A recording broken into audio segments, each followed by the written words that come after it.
Kementerian Keuangan mencatat hingga 31 Agustus 2025, pemerintah telah menarik utang baru senilai 463,7 triliun rupiah. Wakil Menteri Keuangan Thomas Dwiwandono memaparkan realisasi utang pemerintah tersebut mencapai 59,8% dari target yang ditetapkan dalam APBN 2025. Selain itu, Thomas mengatakan performa lelang surat utang baru atau surat berharga negara tetap terjaga.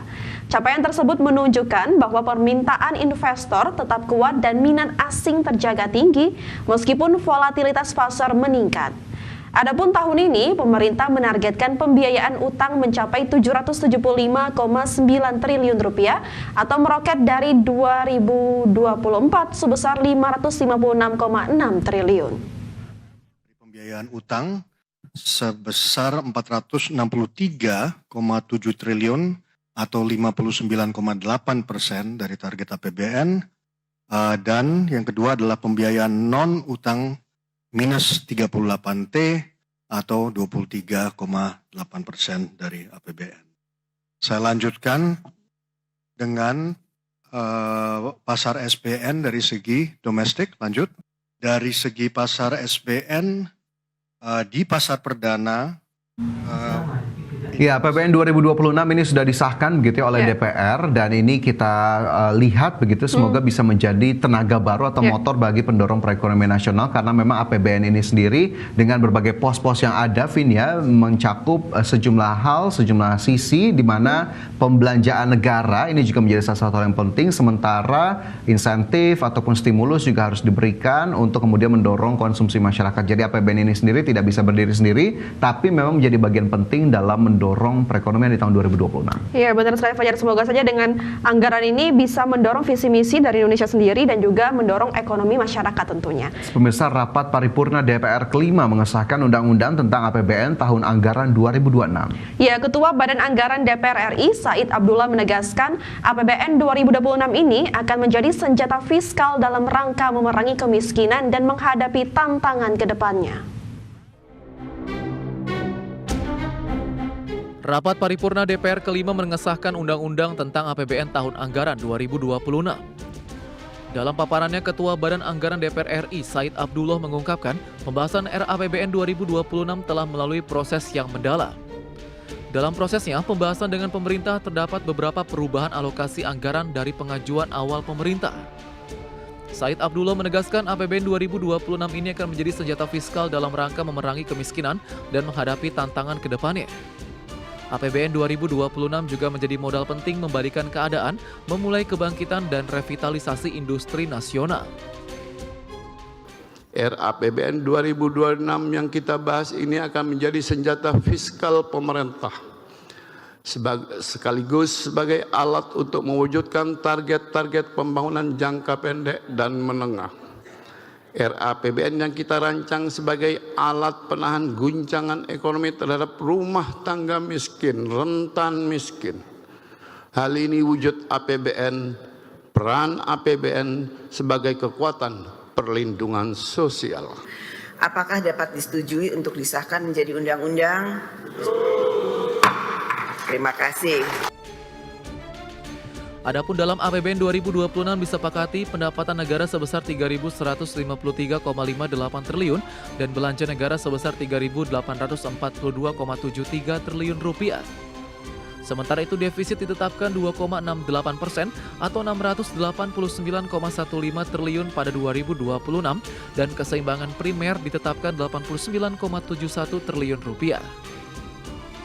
Jakarta, Tim Liputan IDX Channel.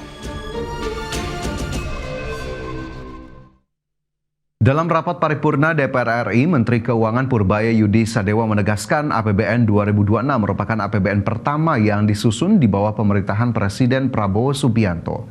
Anggaran ini dirancang untuk mengimplementasikan visi dan misi Presiden dalam mewujudkan kedaulatan pangan dan energi menuju ekonomi Indonesia yang tangguh, mandiri, dan sejahtera. Purbaya menyebut arah kebijakan fiskal tahun depan juga difokuskan untuk mempercepat terwujudnya kesejahteraan yang berkeadilan bagi seluruh rakyat Indonesia.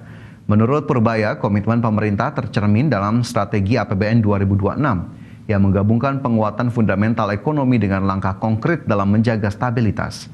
Dengan demikian, APBN tidak hanya menjadi instrumen keuangan negara, tetapi juga motor penggerak pembangunan.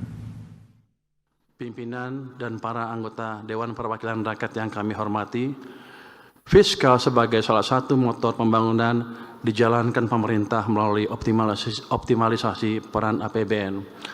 APBN 2026 difokuskan pada 8 agenda prioritas yang meliputi 1. Kegiatan pangan, ketahanan energi, makanan bergizi gratis, pendidikan bermutu, kesehatan berkualitas, pembangunan desa, koperasi dan UMKM, pertahanan semesta, serta akselerasi investasi dan perdagangan global.